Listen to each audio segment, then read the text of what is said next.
Every Git tutorial starts the same way: git init, git add, git commit, and maybe git push.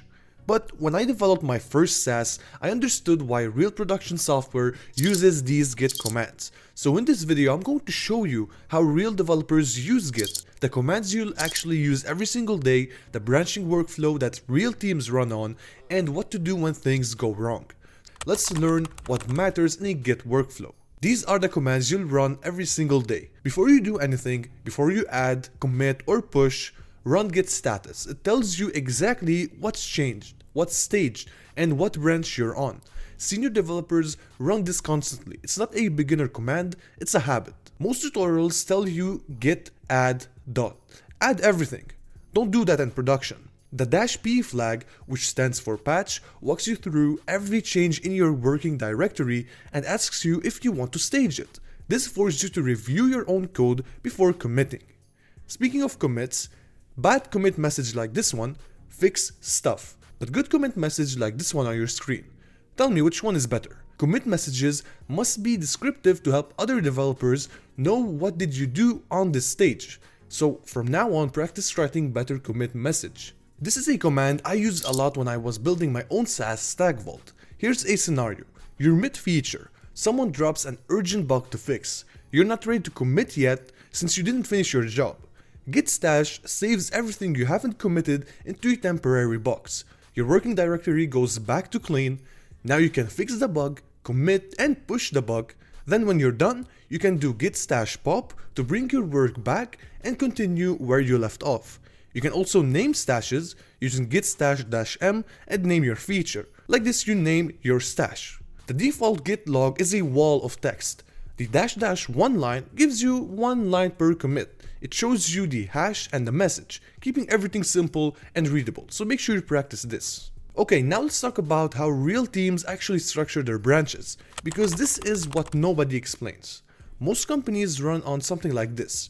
You have the main branch, which is production, which is what's live. You have dev, which is the integration branch, where features come together before going to production. You never work directly on main or even dev. You create your own branch and work on it, then you create a pull request to dev. Let's go step by step. Let's say the dev branch already exists, and it exists also in the remote repository. This is very important to acknowledge. You can't directly work into dev. That's why you create your own branch by saying git switch -c and name your branch. -c means create a new branch. Like this, you can work in isolation and any commits you do will stay in your branch. Also, if you want to see all your branches, you can say git branch and it will display all the branches for you. Let's say in the dev branch, some changes happened, alright? You can see me adding some changes into the dev branch, staging these changes, committing, and pushing to GitHub. Now, when you switch to your branch, you don't have these changes, so you need to sync your branch with the latest changes from dev. Use git pull --rebase instead of a regular merge. Here's why. If the dev branch changed, you'll stay with the old code. Using merge will create chaos. Instead, you'll do --rebase. This makes Git temporarily remove your changes, put the new changes of the dev branch into your branch, and reapplies your work on top. Like this, you stay synced with your team. Now, you want to add your branch to GitHub. How do you do it? To connect it, you'll write the following command. Now, what is special about this -u? Let me tell you. If you don't specify it, each time you want to push from your branch, you need to write something like this: git push origin your branch name. But -u allows you to keep everything clean. It helps Git remember where to track your branch. So next time you can say git push without having to write origin and branch name. This section is what tutorials skip. What do you do exactly when things break?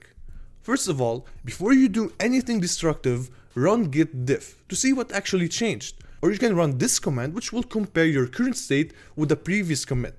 Now, this one is the most important Git distinctions. Git revert creates a new commit that undoes a previous one. The bad commit still exists in the history, but the changes are reversed. Git reset --hard actually moves the branch pointer back and deletes commits from history. Let's say I want to go back to this commit. I can use git revert and specify the hash of the commit I want to go back to. Now merge conflict is open, and I can manually decide what to keep.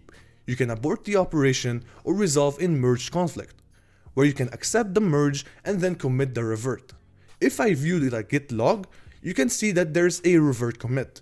But with reset, it's different. You can say reset -- hard and specify the hash of the commit you want to go back to. It will remove all the commits and go to the specified commit. So if I do git log, you can see it removed everything and it's pointing to that specific commit you requested. Now this is the most underrated command in all of Git. Git reflog is a log of everywhere your head has been. Every switch, reset, merge, everything is recorded there. Even if you delete a branch or did a hard reset, the commit still exists in reflog for about 30 days. So let's say I want to go back to this commit. I can use git reset and easily go back to the commit. So if you ever feel lost in your work, run git reflog first. Find the commit hash, then use reset to go back to it. It helps you recover your work in case you needed it. And that's the Git workflow that actually happens in production. Not git add dot, git commit, git push, but everything is clean and well structured.